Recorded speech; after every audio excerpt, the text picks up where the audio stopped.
Welcome to Collective SOULversations. I'm Jody Jones, and I'm thrilled to have you join me on this amazing journey exploring spirituality, healing, and personal growth. With over 15 years of experience as a psychic medium and energy healer, I've made it my mission to help people connect with their true selves, and I can't wait to share this journey with you. In every episode, I chat with incredible guests who bring their own unique stories and insights to the table. We dive into different tools and practices that can help support you on your path of self discovery. So, whether you're just starting out or you've been in this journey for a while, Collective SOULversations is all about creating a friendly and welcoming space for us to explore the mysteries of the soul together. So, grab your favorite cup of tea, get comfy, and let's dive into this enlightening adventure together. Hey, everybody, welcome to Collective SOULversations. I am your host, Jody Jones, and I have a guest that we've had on here before. So I'm going to read his bio for you guys so that you guys get to know a little bit about him, and then we'll start our SOULversation and you guys will get to know him a lot more. So I have Garry Diggins with us today. And Garry Diggins began his musical career in Detroit, in the Detroit area, working as an opening act for performers ranging from Alice Cooper to Sly and the Family Stone. In his early 20s, Garry met a Colombian shaman that encountered that encounter shifted his orientation from the performing arts to a study of the healing arts. And for the past 4 decades, he has maintained an expressive arts practice that blends the therapeutic use of sound with spiritual director counseling. He calls his work Soundwork as Soulwork. As an educator, Garry has taught internationally at various learning institutes and universities, and Garry has written 5 books related to music as medicine. His current guidebook is entitled Liminality, Traversing the In-Between. Garry plays a range of acoustic instruments collected from around the world. His musical collaborations have taken him to India, Africa, Europe, South Korea, Israel, and throughout North America, including a performance at New York's Carnegie Hall. Garry and his family currently live on a rural property near Meaford, Ontario, with 3 cats and a dog named Sita. Welcome, Garry. Welcome back to the show. Good to be with you on this snowy day. Yeah, we were just talking about this. So we're actually we live very close to each other relatively. So we're Southern Ontario. We have been. I feel like everybody's saying we've been hit by snow overnight, but I feel like we've been hit by snow since November. Feels like that, doesn't it? It My goodness. does. Yeah.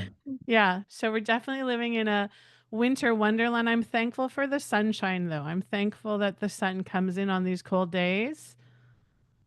Yeah, I think we can bear the white stuff as long as the sun is shining. Exactly, exactly. That's a big difference. It's funny because I'm originally from Saskatchewan. I was born in Prince Albert, Saskatchewan, and grew up in Regina.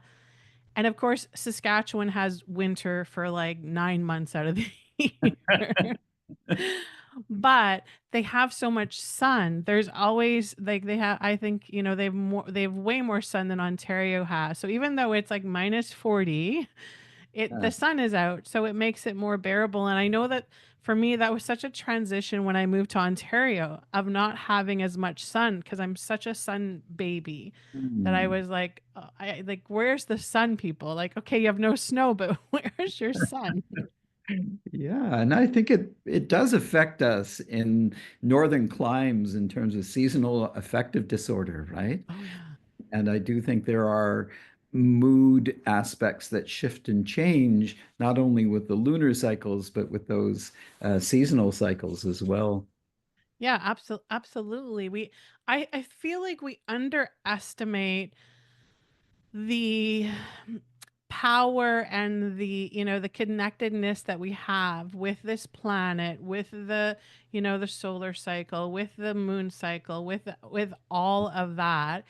It's it's hard to believe that you know we could be unaffected by things that are so massive, right? Like in energy and power and space. Yeah.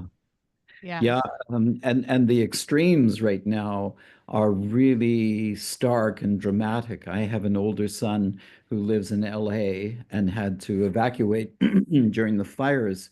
Right. And so that was a very significant time for not only him, but that community up in the Beverly Hills area. And uh, we had regular conversations as to how he was doing. I mean, imagine having to make those critical decisions as to what you leave behind and what you pack in your car. It kind Right. of brings you to essence, right? Yeah. And fortunately, his house was not damaged, but the impact and the imprint of that caused me to ask him, look, how are you doing post-event?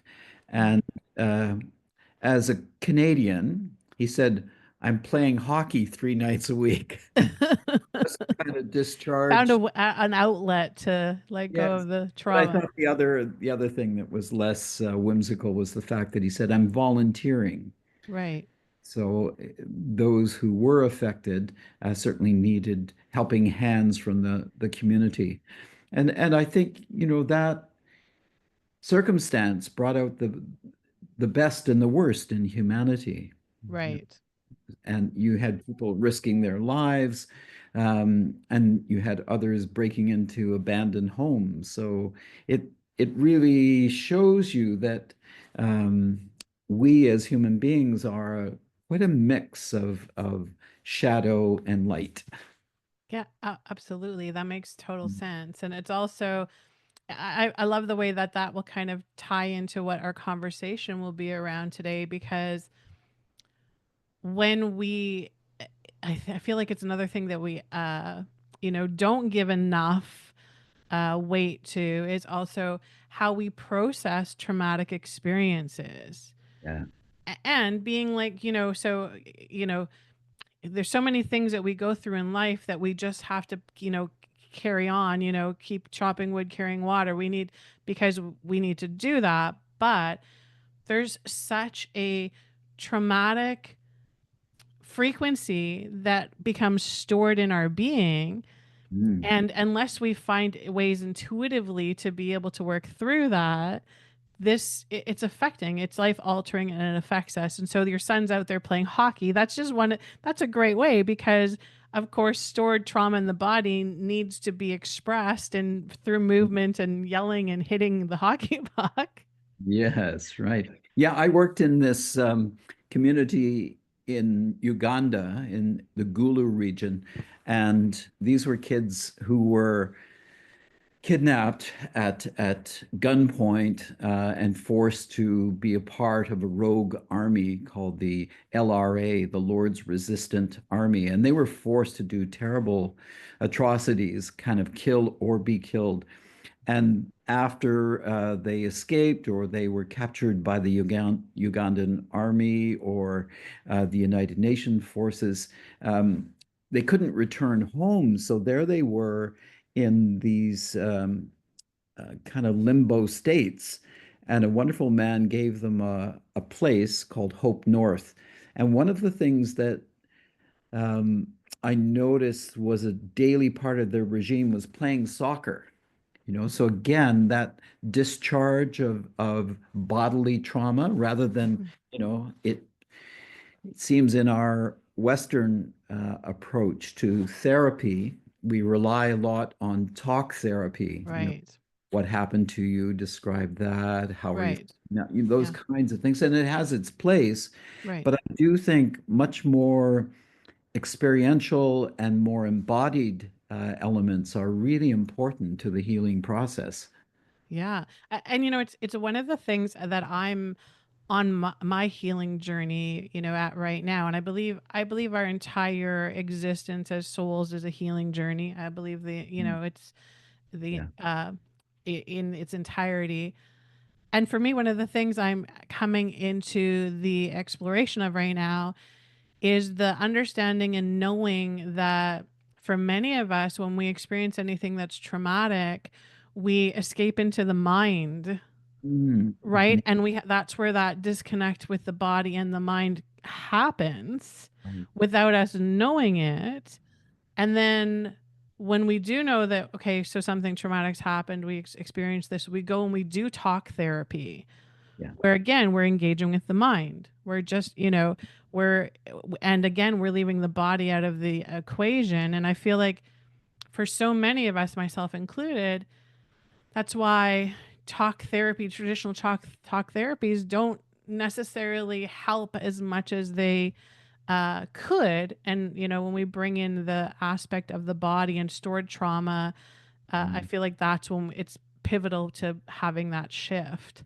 Yes, definitely. I mean, we probably all heard stories of individuals who, thought everything was fine. They went to the massage therapist or the osteopath, and they're having some body work, and suddenly the memory banks open, and Hmm. those elements that were stored in the body want release, not just to be felt, but to be cultivated and processed. And Yeah. I think we're onto something here that our society has to find ways to help people drop down to other levels of being or um, embrace other practices that engage the earth body. Hmm. Like, Absolutely. yeah, and both of us are fortunate to live in fairly small communities, but close to the proximity of nature. I mean, Right. I can walk out these fields here, and I'm on the Bruce Trail, and there's something so medicinal about just walking that path, and pausing and allowing myself to not just be an observer or a hiker, but to be impacted by what is coming to me in terms of energy.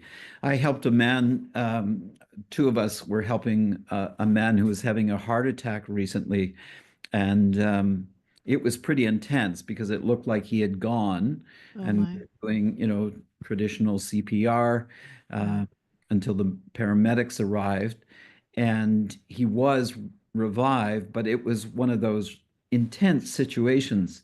And the friend that I was with, as soon as the paramedics took over and it looked like the pros had it, uh, Right. we kind of gave them space.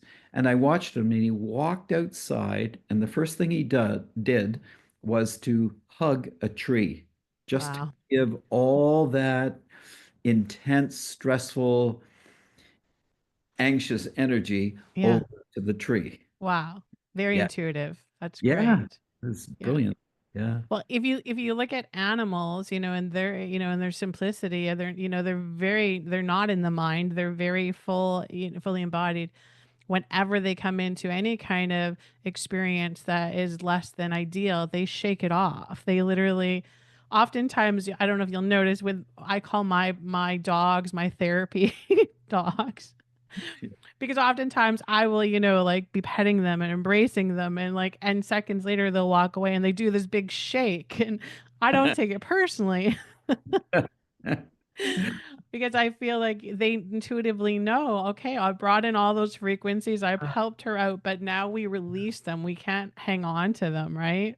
Yeah, yeah. And it's brilliant sometimes when we're bedridden because we've got the flu or something, Right. and either a cat or dog just Yep. intuitively comes in and Yes. snuggles or And cuddles. lays with you. Yes, we have our cat George who does that. Yeah. Yeah, especially you'll notice, especially with animals, they're very, especially cats, for sensitivities, right? Like if I'm having a sad day, or there's George like laying right beside me and purring, and right, and Yes. helping me to transmute all of that density. Yeah. So they're Yeah, very I feel this is really what we're at as a species, as a body of humanity, to recognize this interconnectivity of all life forms. We've been conditioned to think of ourselves as the higher species or right, dominion over right. everything, and we've done a piss poor job of being stewards. And Yes, I think because of that kind of mental um, concept or belief that we are superior to other forms of life, and that is, I think, uh, kind of depositing us at a place where we have to really examine that and think through the the kind of weave, almost like Baroque music, the way that our lives are so entwined with not just the terrestrial, but the celestial as well. absolutely. Uh, I was going to ask you, so I, hmm, for a long time now, it came across my path of more clues as to, well, why I feel this way, or why my body responds to this. And this was the understanding of how the Schumann resonance work. Are you familiar with the Schumann resonance at all? no. So the Schumann resonance is the vibrational measurement of the Earth's core. Ah, So everything carrying a vibrational frequency that we can actually measure, right? The Earth's core has a base frequency of 7.8 hertz. So hmm, that's kind of like, and so in the spiritual aspect of that, we think about Mother Gaia, yeah. and the center of the earth being her heart or her heartbeat.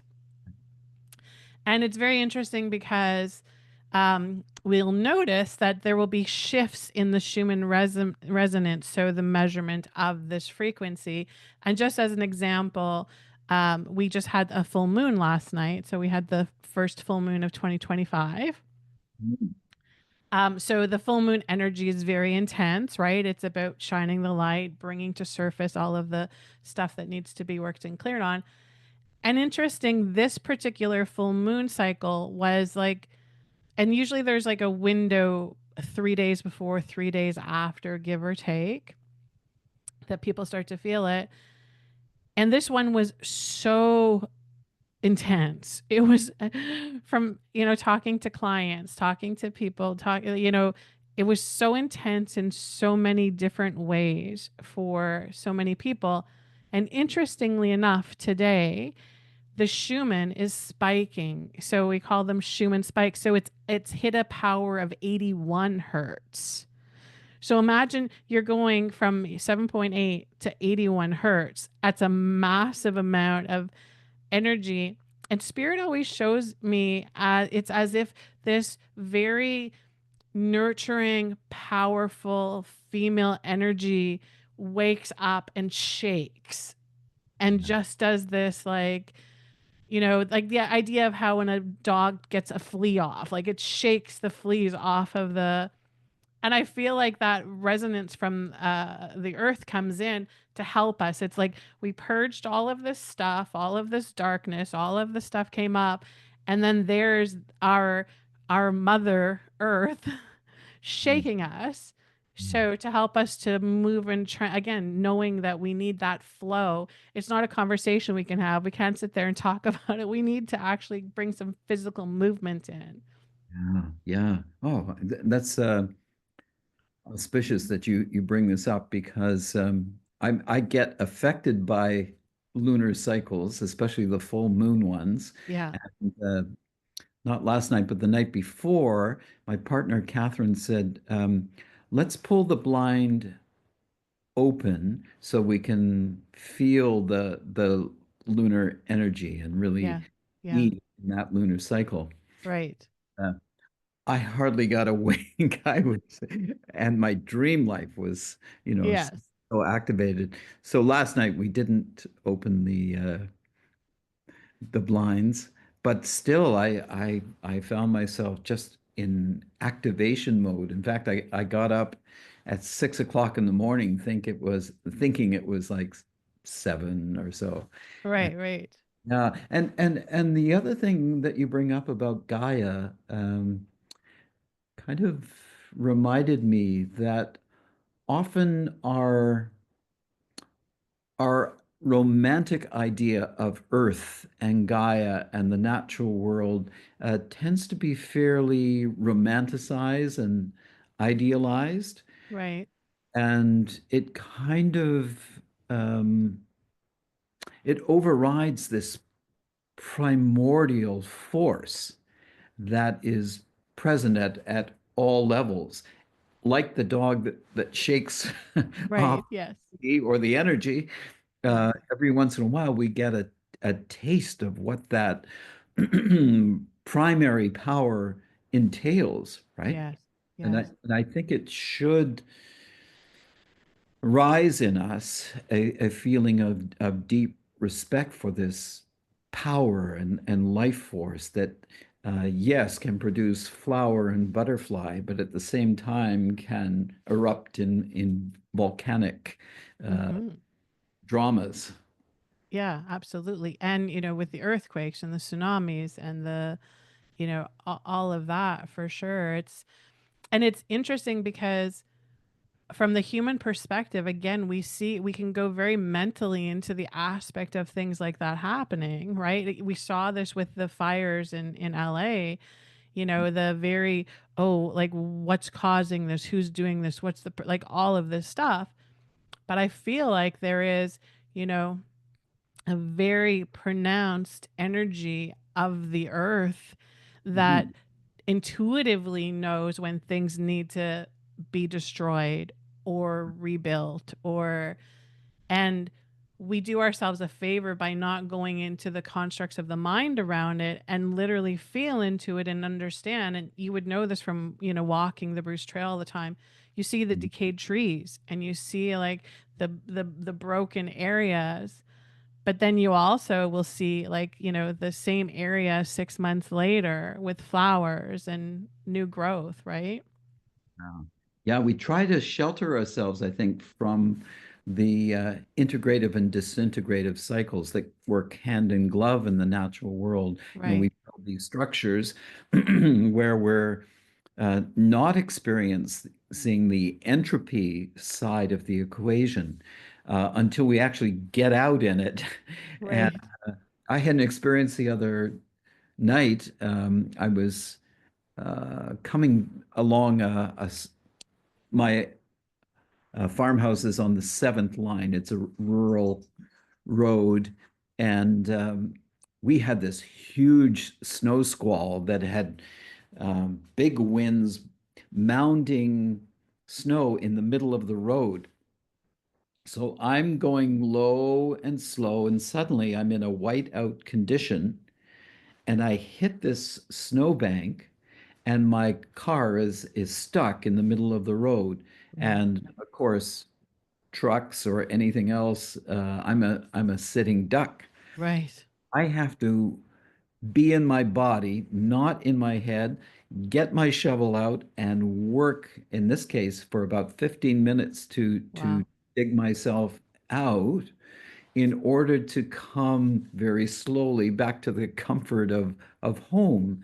And that experience just, it gave me such gratitude for the way a kind of innate resilience works in our human bodies. Like when Mm. we're in tough situations, there's a Right. kind of almost like an animal intelligence that Yes. if we listen to it, it tells us what to do, how to stay calm, how to solve the challenge, how to stay focused, how to breathe and not panic, right? Right. Yes. Because if I had just abandoned the car and tried to walk the 4 kilometers home, Right. um, the car probably would have caused an incident or accident with somebody else Right. who hit the blinding snow Yes. and the snowbank. So I do think that when we not just expose, but when we allow ourselves to be vulnerable to the natural world, something awakens in our soul and our being that is very different than the kind of cognitive function that we employ. Right. And also just, I feel like we've we feel like we have progressed so much, right? We've come so far with the technology and the advancements and all of the but it's all mind oriented, right? And it only makes sense because of that. You know, we have the highest number of diseases that we've ever had on this planet. We've got more of our people suffering from mental health things than ever before. And Mm. it kind of goes back, the pointers all point to the same thing, which is the mind. Right? So I feel like I'm excited to that, this 2025, the whole age of Aquarius thing, the whole that we're I feel like we are going to be stepping into this new way of being literally by no choice. Literally Yeah. by, death or destruction, or, go back to your ground roots of things. So, which is interesting. And so I want to talk to you guys about. So, this is Gary's new book that he has written. And go and check it out. I know that so it's called Liminality, Traversing the In Between, a guidebook for therapists and expressive arts practitioners. Now, don't let that little, subtitle just like if you are not a, therapist or an expressive arts practitioner, please do yourself a favor and just pick up the book anyways, because there's so much in here that I really feel like pertains to the process we're going through right now as a collective, Right. which Yeah, is well, yeah, I do think that while I skewed the writing, the content toward how would a therapist work with an individual going through a major and at times radical change in their life, mhm, always in the background was something that you alluded to, that the sense that we, as a body of humanity, are moving through liminal times. The word liminal comes from the Latin word limen, which means threshold. So, as a collective, we, like it or not, we've crossed a certain threshold and there's no going back. Like right, the proverbial Dorothy in The Wizard of Oz, you right, can't go back to the way you were. You can just look around and recognize we're not in Kansas anymore, Toto. right. Yes. Yes, for sure. I want you, just because I needed to look this word up. It's not a word that I use in my vocabulary.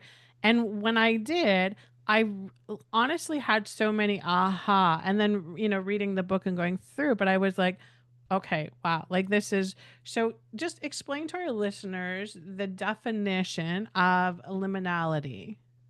Yeah, so I mean the shorthand term is that when we have left the shores of familiarity, whether by something circumstantial or something internal, we find ourselves in that betwixt between state, right? So a classic example would be somebody who has just become a widow. So they've lost the life that they knew in partnership with someone else, and the accompanying experience can be like being lost at sea. It can be the state of ambiguity. It's like me in that snowstorm or fog. You don't feel like you know your direction, and also whatever the new life is hasn't quite arrived yet. So much of our myths and stories are based around that theme of liminality, where in Joseph Campbell's work, he would have called it the hero's journey. I kind of stayed away from that term because hero has been corrupted, certainly by the Hollywood filmmakers, to Right. become something like superhero, so that we get this sense that we can barrel through circumstances and tough stuff. Whereas the liminal traveler is often characterized more by vulnerability and tenderness and not knowing and not having an awareness of their superpowers and strengths. Right. And again, and it goes to show you, I feel like, one of the other things that we're going to be coming through big time in this new awakening process is the unprogramming of things. And so language has been, something that they've used forever since the beginning of time to program us and make us feel certain ways. And exactly what you're saying with that, with the word hero, I understand fully why you were like, well, no, this is a better, right? Because of the way people feel that word, the frequency around it. Yeah. Interesting. And I wanted to get your um, feeling, your intuitiveness on this as I was reading your book. And every time I would come through that liminality, like the idea of being in between experiences, being in between, you know, rebirth and, death, and that whole spirit just kept on saying to me, purgatory. So the energy of purgatory. So if you were to try and I didn't look up the actual, the root of the word purgatory, but if you were to explore that meaning with us and kind of see how they're trying to show us, what would you get from the purgatory and liminality being the same kind of idea? So again, I would defer to story and myth.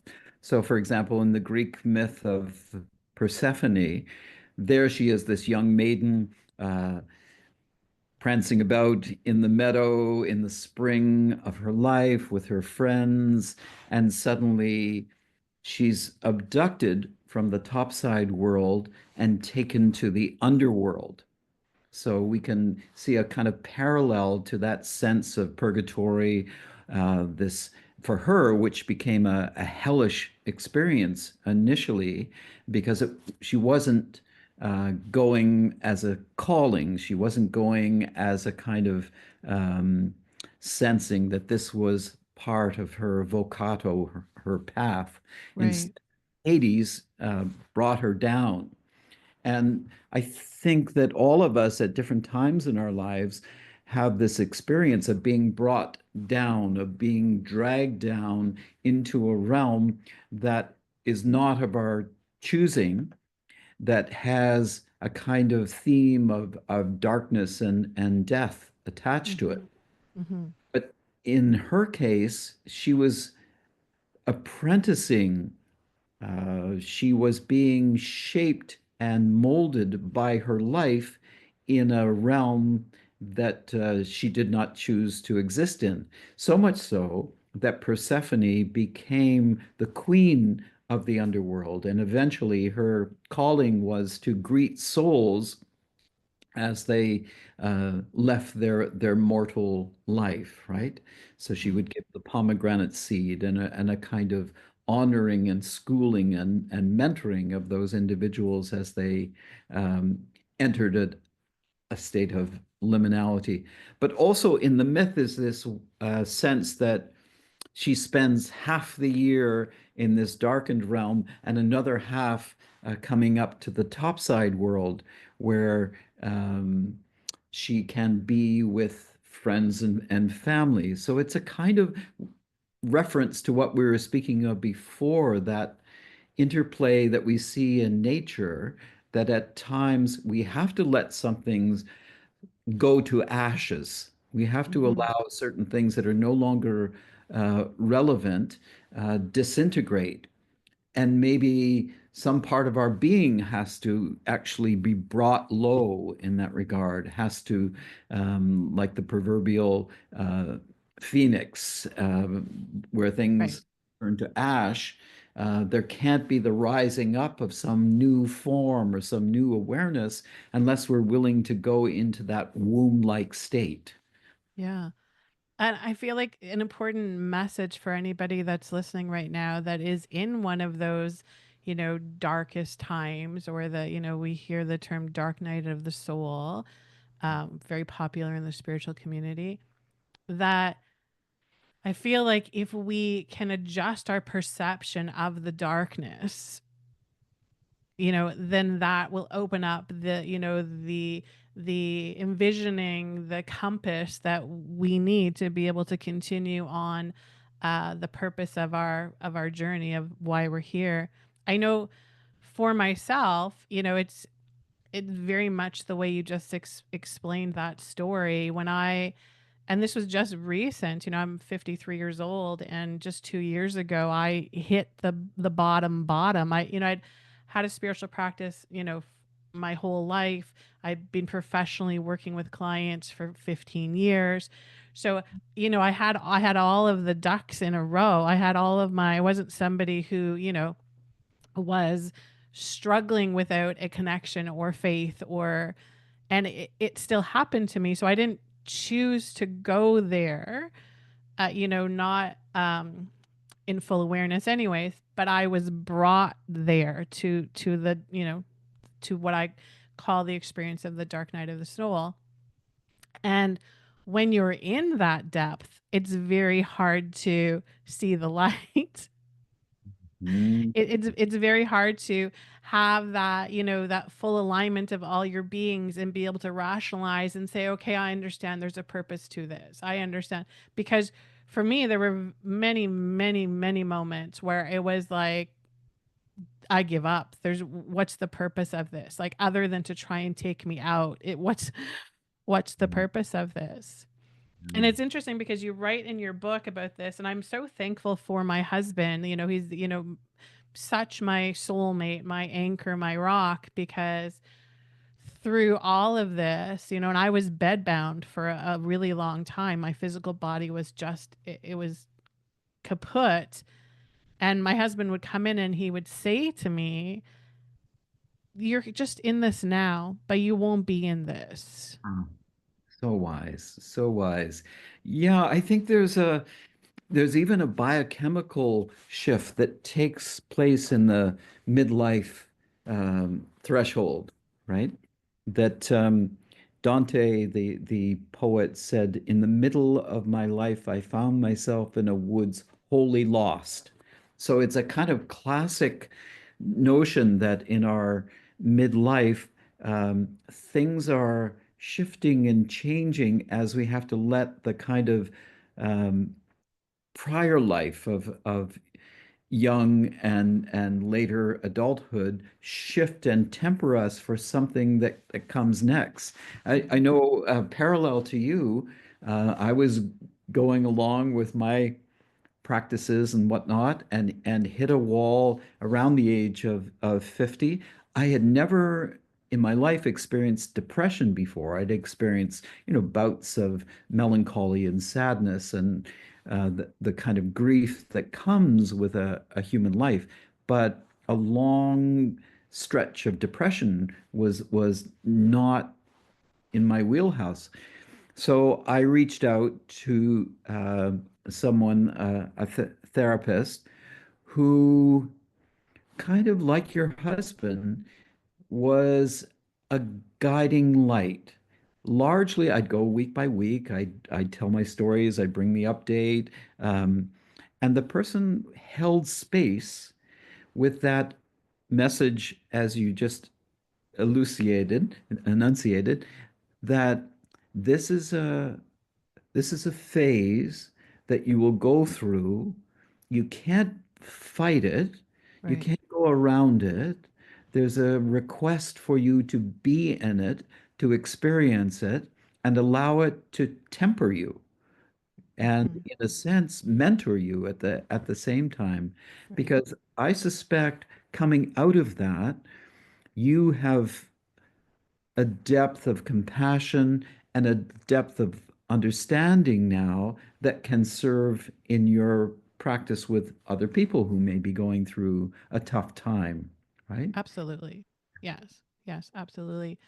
And I know, and I love exploring your work as well, because how it shows me. So in my experience, um I as an empath, as a highly sensitive person, born into a lot of dysfunction as a child, a lot of traumatic experiences, with my mother being, my father died when I was 3, and my mom was my soul protector, caretaker, and she struggled with life, with addictions, and so all of that. And it's very interesting how, as a child growing up, I would see her emotions, her emotional energy dominating everything all of the time.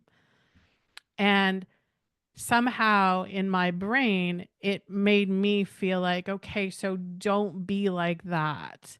Don't don't be emotional. Don't get, don't allow yourself to become weakened. And that's how I saw her energetically, was weakened. She was I often felt like I was her protector, that I had to be her protector because she was in this weakened state.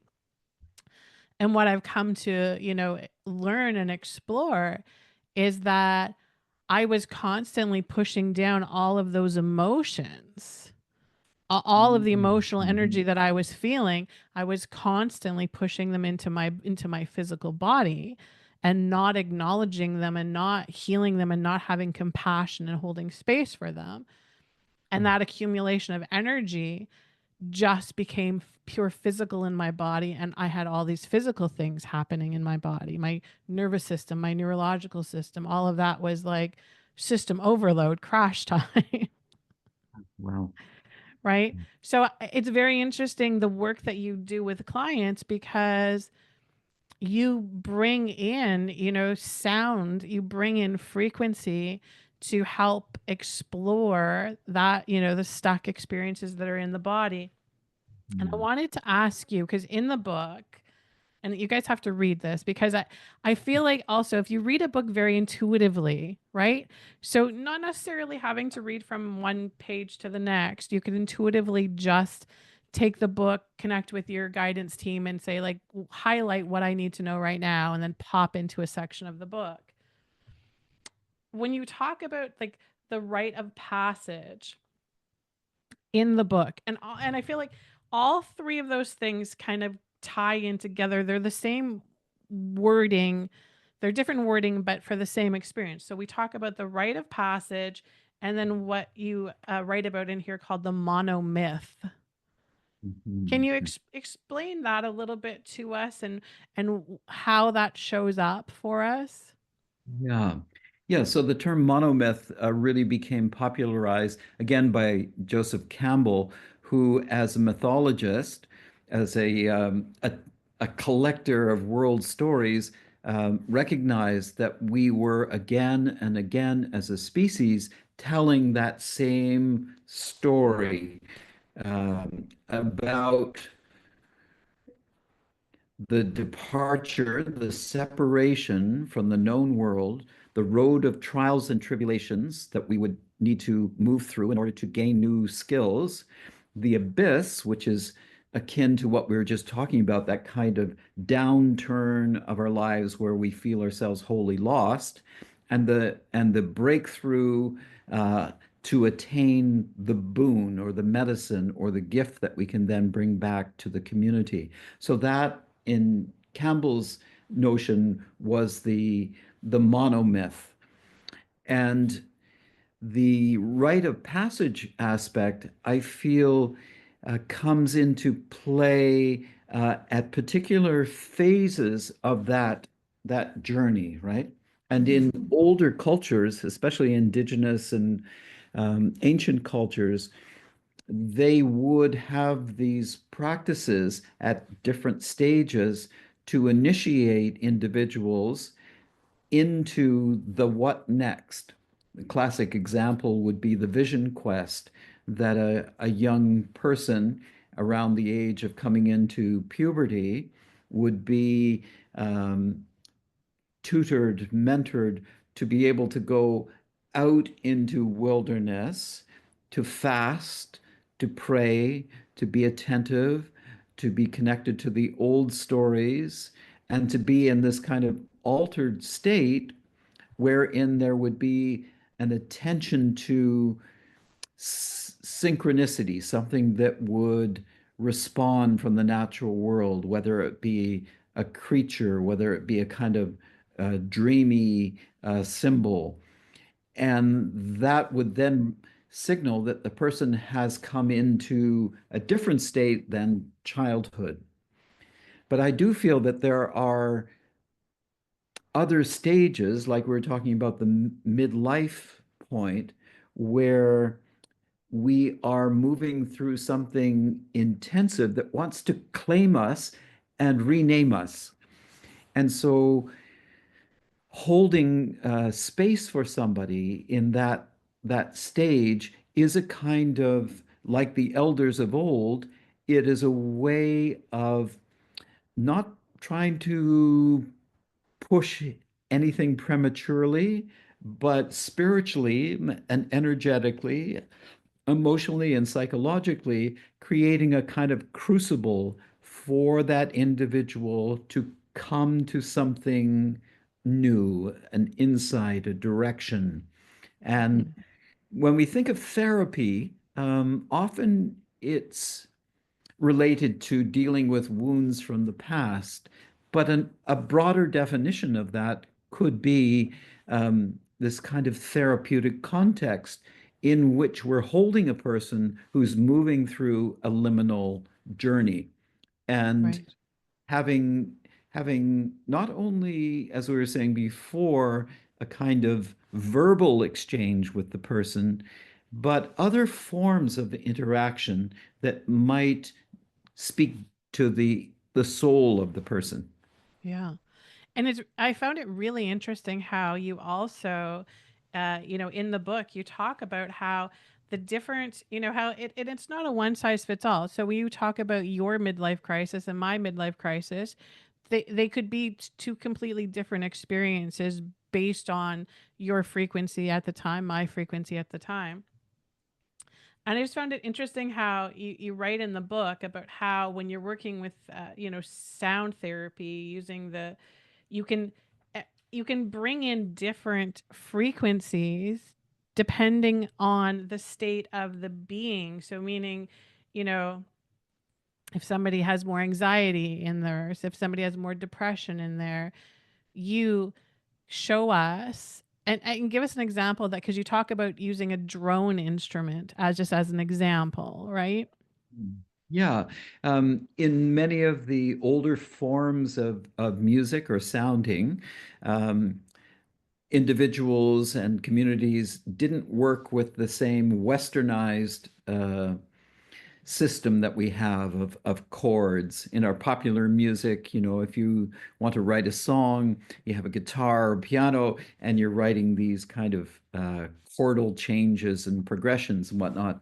But older communities tended to use what we call a drone, which signifies a continuous sound. So in my practice of sound work, the drone would represent something that is stable and consistent and a kind of reference to something that is unchanging in the person. So chaos is happening in a person's life, in their mental, emotional state, in their circumstances. But throughout it all, the resilience and resourcefulness of their own soul could be represented by that drone. In Hermann Hesse's novel of Siddhartha, he recognizes that the river is always the river, but the river is always changing, right? So now we've got two complementary aspects. We've got something sonically that holds itself consistently, but Right. then we have these other elements that represent change. If I could demonstrate this for you, Yeah, just absolutely. okay. Absolutely. Yeah. So in India, this is a drone box known as a shruti. So the shruti can be set to different intervals so that it provides a kind of consistent sound like this. I'm going to turn original sound for musicians on. Let's see. I have to do a, there we go. So now we have that kind of calming, almost meditative sound. And as a soundwork practitioner, if I was just working with somebody who is going through a grieving process, I might use my voice as a form of lament to help them befriend and be with the subjective material of grief. So the drone is saying, everything's okay, we've got you, we're holding space for you here. But vocally, I might do something on top of that.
Oh my.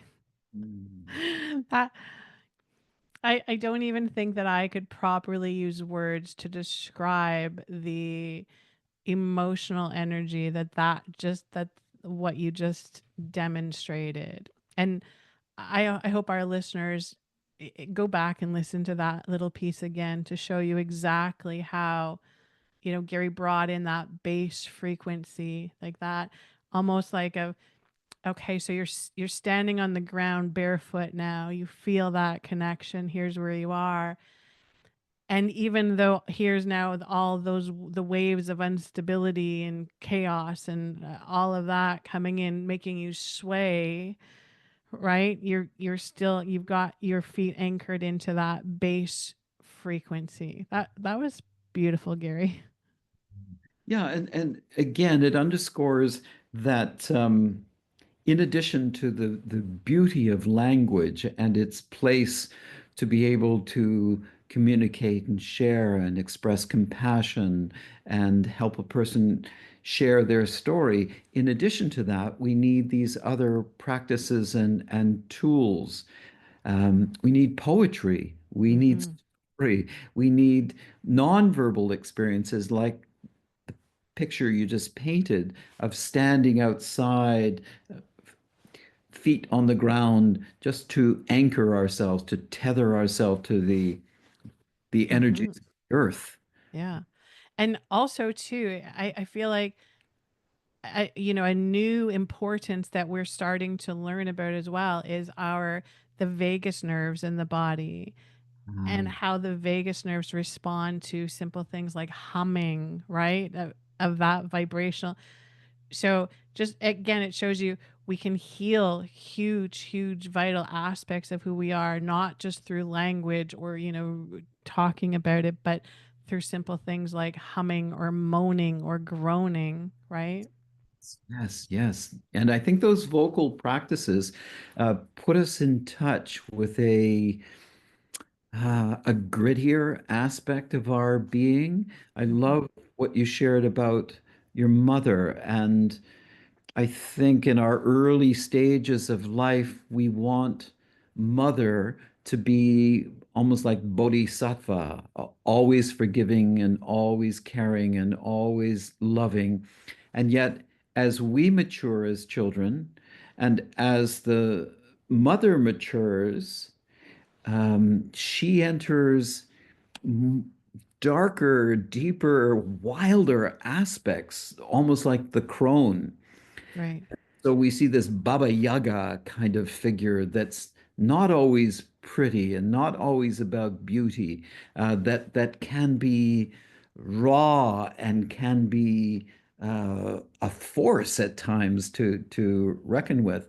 Right. And rather than try to put the genie back in the box, I do feel that all of us can learn much more about the ways of the wild woman, that there is a kind of instinctual and ancestral component that starts to come through in those later stages of life.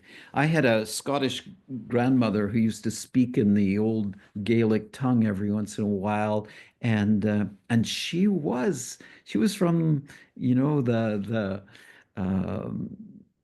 that time in her life where she birthed her kids on the kitchen table in a stone cottage. So, and she would make her own soap. And as a modern kid, she was an enigma to me. And I Mhm. I regret now that I didn't kind of get to know more of that rougher, tougher side of her, because she Mhm. had she had backbone, she had knowledge, she had uh, even wisdom about what to plant and what herbs to use. That kind of that, Yeah.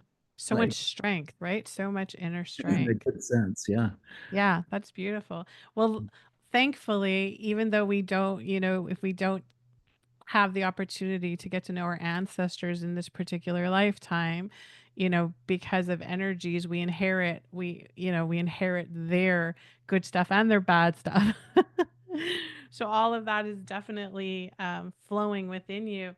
I wanted to just, as we come into this, because on in your book on page 46, you've got here under the sound work and stillness, and I found this. You write, stillness provides an ideal condition for knowing what our soul life is asking of us. One of the classic techniques that we humans employ to avoid a summon from our soul is to get hyper busy. By ramping up the velocity or intensity of our outer lives, we leave little space to hear, let alone respond to the soul's urges. Mhm. I feel like that just sums up where we are collectively, energetically. Uh, as chaotic and as upsetting was that pandemic period that we went through, a lot of people in isolation began to take up contemplative practices, right? Right. They weren't having to rush off to work. They couldn't. And so mindfulness practices began to come in. People began to practice what is it like to be still, and not just to calm the mind, but to orient listening to a different question or a different source of guidance within. So I, Hmm. I I do feel that some of these untoward times that we move through often have gifts. And one of the practices that I think is beginning to find its way even into the school system, with kids starting their day with just some breathing or some quiet time, uh, Hmm. can begin to activate other centers that have been fairly shut down in our consumer society. Oh, absolutely. And we'll see this, in classrooms now, and teachers intuitively know this because a huge population in their classes now are on the spectrum. They're on the spectrum. So they're having to know, well, I have to up my game on how to settle my class and bring their attention in, because the tapping on with the ruler and on the chalkboard's not cutting it anymore. Sure, for sure. Yeah. Yeah, it's very interesting. You also on here, so on page 61, just in the chapter called Crossing the Threshold, you write in here about paying attention. And so you write, a First Nations elder who lives in your home province of Ontario once gave you this guidance: pay attention to the auspicious clues. So tell Mhm. us, Garry, what are the auspicious clues? How do we pay attention to those in our lives? Yeah. I defer to the pioneer psychologist Carl Jung in that regard, and some of his um, budding awareness caused that separation with Sigmund Freud, who was much more in his head. But Jung was open to mystical experiences. Jung had this notion that when we're sitting with a question, a dream, an emotion, something that is surfacing in us, that there will be a reflection of that experience out in the world. So the young person going through the vision quest, for example, is searching for a new name, which is to say, a new identity. And suddenly a bird flies by at just the right time, and that person recognizes that they will be known as. So there is that um, trust Mhm. that signs and cues and affirmations will show up in our lives. And these are the kind of golden opportunities for us to stay alert to. Um, Sometimes not in the package that we uh, once wanted or Right. That we preferred. expect it. Yeah. Yeah. Yeah. Like there's this story of uh, a Greek story of a prince whose uh, father is away and he's been left in charge, and these marauders are just creating chaos. They're taking over, and they have no sense of integrity or duty, and he's just lost in his sorrows. And he's wandering along the beach, which again is that liminal space Right. between, Between here and there. Yes. and he comes across this old sailor. And this old sailor's been at sea and has the knowledge of how to handle the tough stuff. And he looks like an unlikely uh, ally or a companion for this young prince. And his name is Mentor. Uh, of course. And that's exactly what he does. He mentors this young person in how to handle the situation. And so sometimes when we're looking and yearning for someone or something that will provide guidance for us, it may not show up in the form that we thought. We were expecting the guru in the white robes from India, Right. uh, and instead there's this nasty old librarian who says, I've been watching you come in and the books that you're taking out. I think you should read this. Right. Right. And, and so, yeah, that's that notion of paying attention to the auspicious signs and not dismissing the things that seem to be completely out of left field. Yeah. That's And you do this in your work, right? Yeah, well, I was going to say, one of the things when I'm teaching my classes or working with clients one on one is everybody has kind of like a vibrational receptiveness to them. And so when I'm working with somebody and spirit's giving us information or guidance, and I can feel energetically that the client is very closed or very pulled back and not receiving it, it shows us that there's work there to be done on the whole surrendering of what you feel is ideal or necessary, right? Yes. Which is very much in the mind. It's very much our ego and our pain body that says to us, okay, so here I am at point A, but I want to get to point B. That means I have to do one, two, three, four, five, all in order, and it has to look like this. But of course, it's not it's not a straight and narrow walk at all. For sure, for sure. Yeah, absolutely. So there's when you on continuing in this chapter though, the crossing the threshold, you write this, and this goes into this as well. So when we come to the threshold place, we encounter guardians who prevent and protect.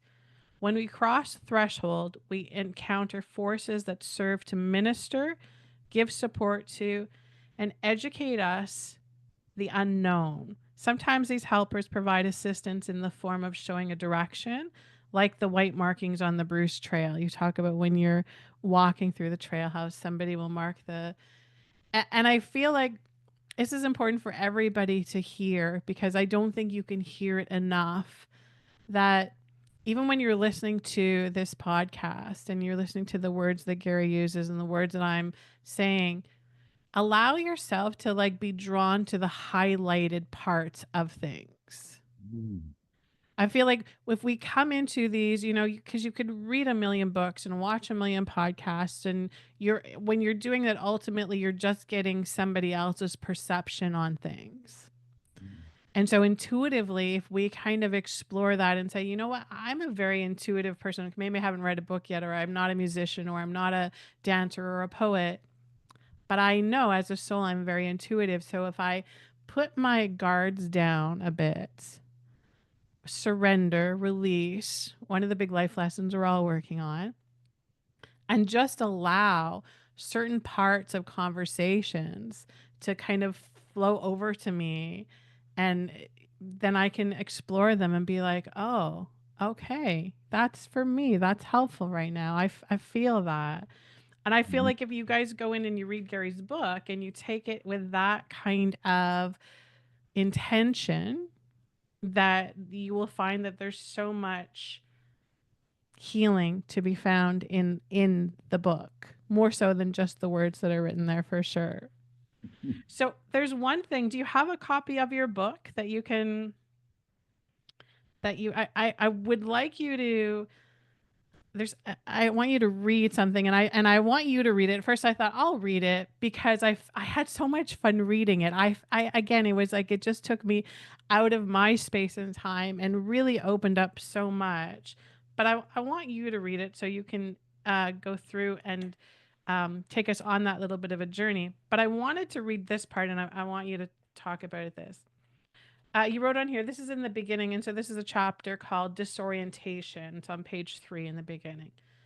And you see, I realize talking about sound is like writing about dance. Something gets lost in the translation. Oddly enough, my practice of sound work is based on the premise that sound can serve us when words fail us. And that's beautiful because, again, it's like, having 3 teenagers, they're not teenagers anymore. They're now, 21, 20, and 18. But you'll know this as a parent. Lots of times you can I say things. I want this done. Do this. It has to be like this. And they don't receive it. It's right. Their receptors are off. But I feel like if I can get, a bit more creative and send them a song, or, get them to listen to or play this frequency for them, it'll it'll allow them to kind of open up to it and receive it a little bit more. So that's if you guys are interested in the stuff that Garry does, we'll have all of his links in there. The website we'll have, not here yet. The website's not here yet. I think any day, because Okay. I've been working on it. Beautiful. But you But you can, can find Garry. He's on Facebook, and there's other stuff around him for sure. So you will get to explore, and come better weather, we'll see you at more live events and doing as we come out of the winter hibernation. So I would like you just to read us this. It's a poem that you've written called Arrival. what page is that So on? it's the very first page. Okay. Yeah, So right so after the contents, it's called Arrival. And I ask you to read this just because I feel like for anybody who's going through something that's really trying right now, and maybe you're calling it the dark night of your soul, maybe you feel like it's your hero's journey, maybe whatever you're calling it, whatever you're in, just I feel like it brings great comfort to know that we've all been in these markers before. We've all been there, and there is light at the end of the tunnel.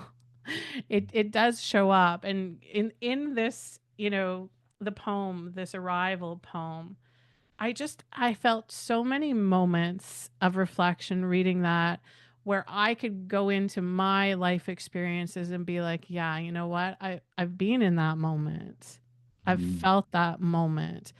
And when I was originally in that moment, it probably was bringing up like my weaknesses and my sadness and my rage and but now, because I've healed through those moments, I can now stand and read that, be taken back into those moments, and I feel a difference in myself, a difference in my soul energy.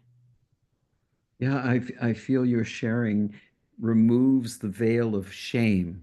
The Yes. individuals who have dedicated their life and their energy to a spiritual practice or a way of being in the world sometimes can carry a cloak of shame when things erupt or when Hmm. things go south or where chaos steps in, rather than recognizing that there are these cycles of the soul.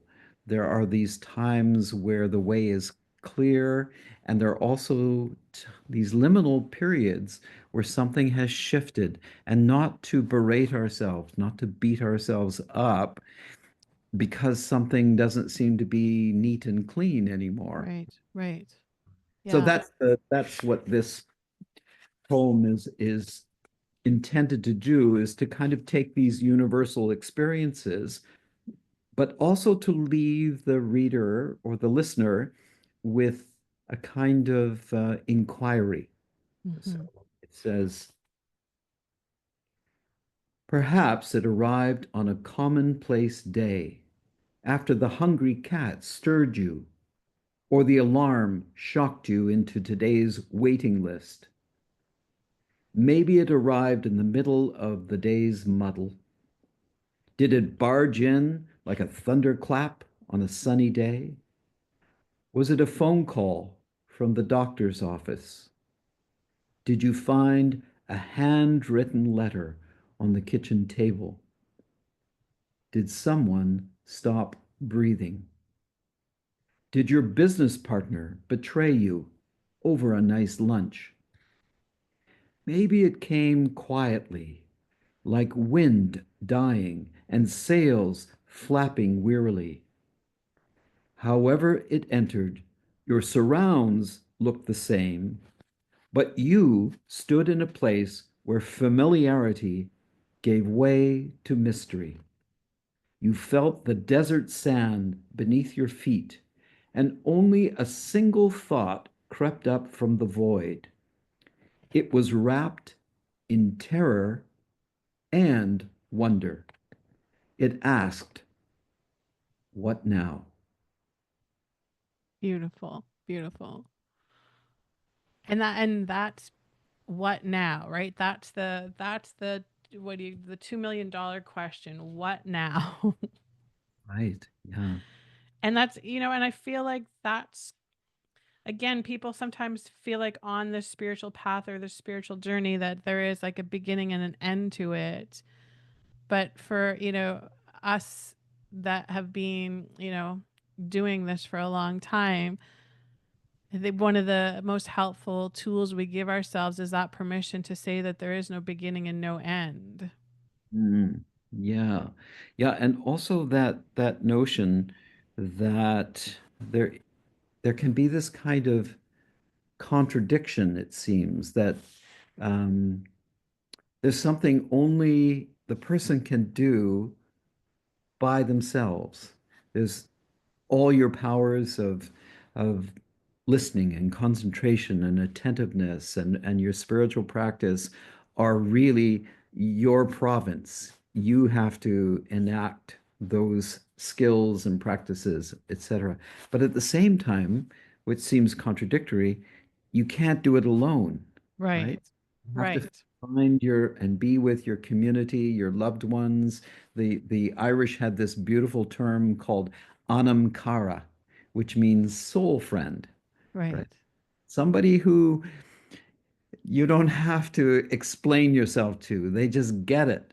And they're not going to give you good advice or bad advice. They're going to listen. They're going to be with you. They're going to hold space again in those um, difficult times, right? Mm-hmm. Yeah, absolutely. And you touched down in that. So on in the chapter called Disruption, you have it's called Solitude and Sound.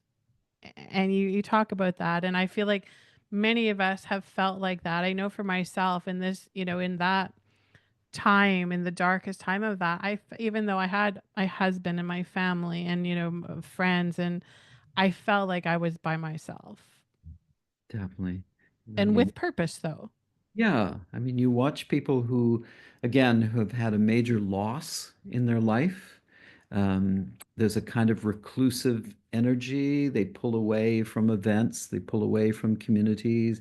They're not reaching out to say, I can't even make soup.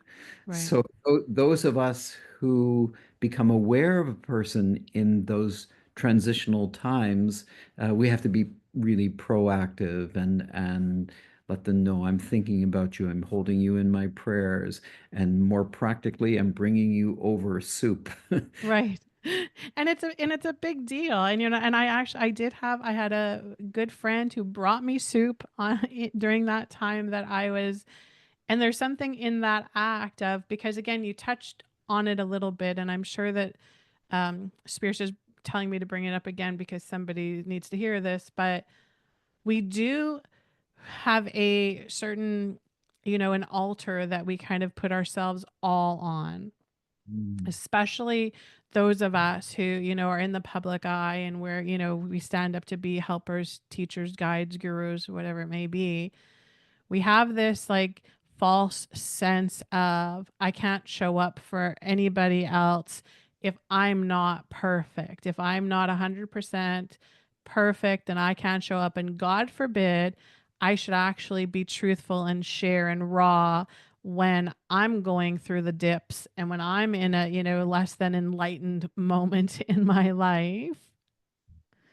And so I feel like it's really important for us all to, Spirit will say this to me, come out of the spiritual closet, come out of the, behind the, and know that since the beginning of time, those that have, chosen the path of liminality, the soul's journey, the dark, that who go through that, it serves a greater purpose than just their own. And so that purpose, when we share it with the collective energy, then they can reflect on it and be like, oh yeah, I heard Garry and Jody talking about this, and I'm going through that, so I can now release the frequencies of guilt and shame around it, and embrace the frequency of surrender around it.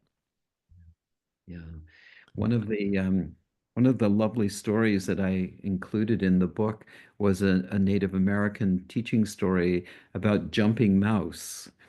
And I won't give it all away because, um, but it is one of those teaching stories that says just when you think you're being of assistance and help to someone, maybe some really troubling things happen to you, but you have to retain that faith and tenacity and perseverance in the longer journey, because some of these things that are untoward and push us way beyond our comfort zone have a gift innate, inherent in them.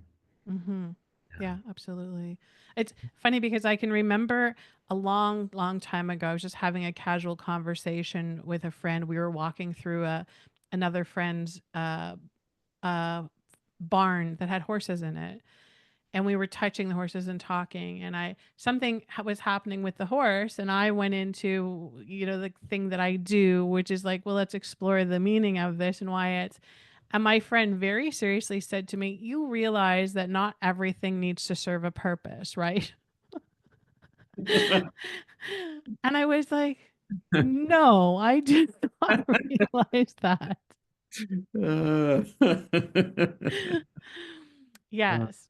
So this, I we could probably sit and have yeah, this conversation for, we could, on and on. So Garry, we will have to have you back. We'll bring you back and explore all of this. And in the meantime, you guys go and get his book. So it's available on Amazon. You can go, and I love Amazon because it makes life easy. I don't care what anybody says about. But check out, so Liminality, Traversing the In-Between, Garry Diggins. You will, your intuitiveness will thank you for picking it up and exploring it. And as always, my friend, this has been such a pleasure.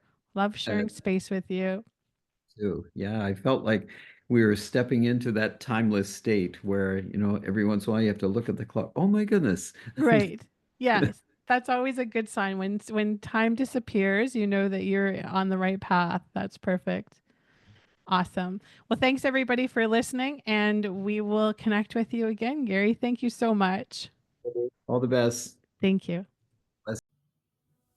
Thank you for joining us for this episode of the Collective SOULversations Podcast. We really appreciate you taking the time to listen, and we hope that you found our chat both inspiring and thought-provoking. Your support means everything to us, and we're excited to keep this journey going with you. So make sure that you subscribe on your favorite podcast platform so that you never miss an episode. If you enjoyed today's conversation, we'd love for you to leave us a review and share your thoughts in the comments. Your feedback helps us grow and connect with more wonderful listeners like you. Until next time, stay curious and keep those soulversations flowing.